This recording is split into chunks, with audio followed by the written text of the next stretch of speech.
Hey, what is up guys, and welcome to more Battlefield 4. Now I'm playing as the commander on the Siege of Shanghai. You can see all my assets I have on my left hand side of the screen. Now the question is commander mode really a useful asset? Can you really make a difference in Battlefield 4, or is it just a gimmick, just something for you to try? Now for those of you that are a little bit older into the Battlefield series, you may remember this from Battlefield 2, when you can actually be a really good asset by dropping ammo boxes on top of players, by dropping vehicles on top of players.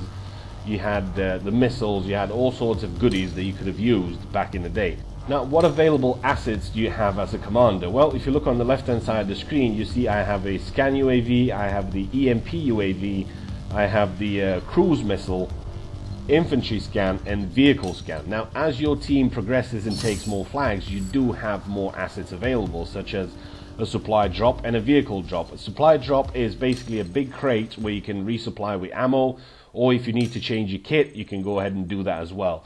Now, this only works if you have a good team. Your team needs to be on your side, your team needs to be on point with what you're doing and follow the orders. You can only be a good commander with a good team. I've played many matches where I've gone in, I said, commanders online, I need you guys to capture this flag, I need you guys to capture that flag. Obviously, I am part of a squad. You can give out orders to people and say, okay, I need this flag captured in. Or you can just go ahead and press K and type to everybody saying, I need this flag to be capped, I need you to hold this, and so on and so forth. But it will only work if you have a good team and they do follow the orders. Now you can see here, we are pushing as far as we can. You can go ahead and zoom in as much as you want. You can see enemies on top of buildings, you can see pretty much everything that goes on. Now you can see the enemy commander is blocked off, is deployed his scan there. You can just go ahead and block it by EMPing his UAV, so he doesn't actually see what goes on the ground. There's a supply drop right there, is ready for you. If you have somebody that takes a flag that you've given in the order to, you have the option of promoting him, you have the option of promoting the squad, you have the option of reinforcing that squad so everybody spawns on him and everything's just done quicker. But again, I come back to the same thing. This will only work as long as you have a good team. If for some reason your team does not hold C, in this case, which is the cruise missile, it's going to be very difficult for you to do anything for your team because there's not much you can do without the cruise missile.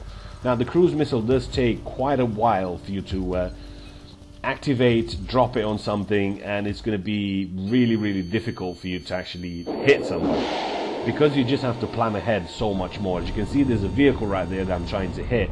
Now you do get a marker once you launch the cruise missile. Somebody will tell you that the cruise missile has been launched. You're gonna get something, or you're not. In this case, the guy didn't move.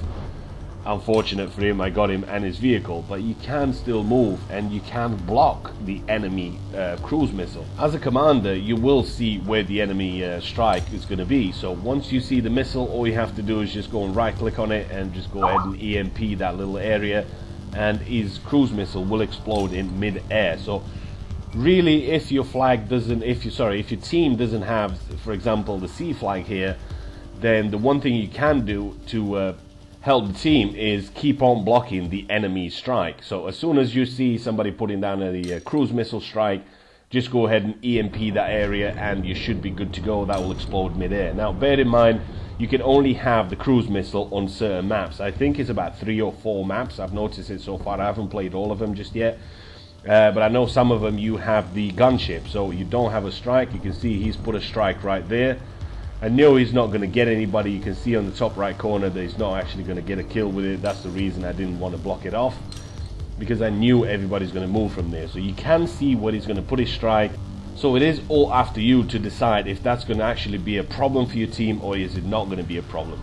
You can block it off, like I said, with the EMP, and that's about the only thing you can do if you don't have that many flags. Now bear in mind, this is only available on certain maps. Certain maps have the gunship, certain maps have the cruise missile.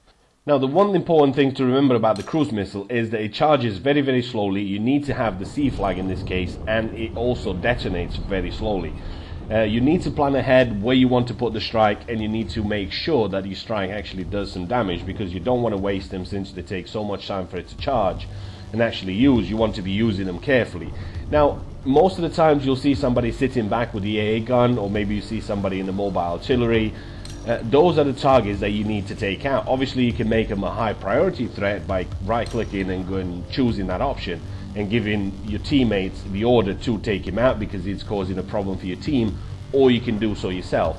I think, personally, I found that to be very, very tricky because most of the people I played with not really follow that many orders. I was lucky enough that I joined a couple of matches where my team had more flags than the enemy team, therefore giving me more assets to my disposal, therefore giving me more of a chance to help the team.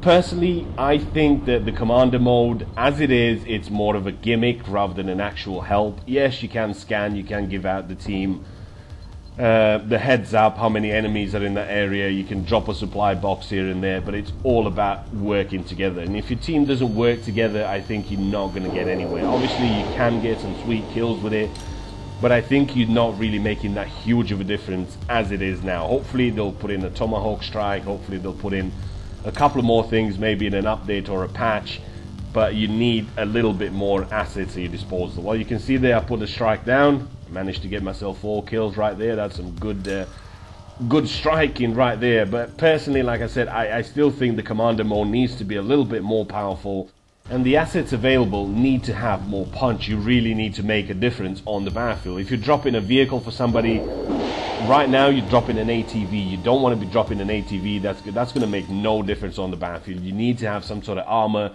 that you're dropping down for your teammates because they've captured the flags and you're actually helping the team. One more thing before we end the video, you have to be a level 10 in order for you to play as the commander. You cannot play the commander until you reach level 10, and then you can just go ahead and click commander and you will join. Now let me know in the comments below what you actually think. Is this really a gimmick, or can you really make a difference on the battlefield as a commander with a random team that doesn't really follow that many orders, or with a team that follow orders? What's the difference between the two?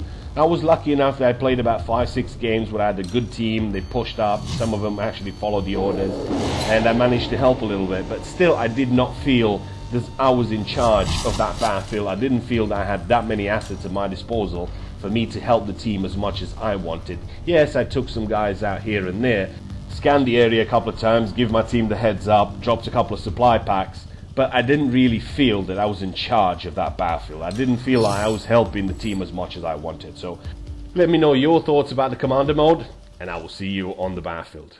Russian Commander, out.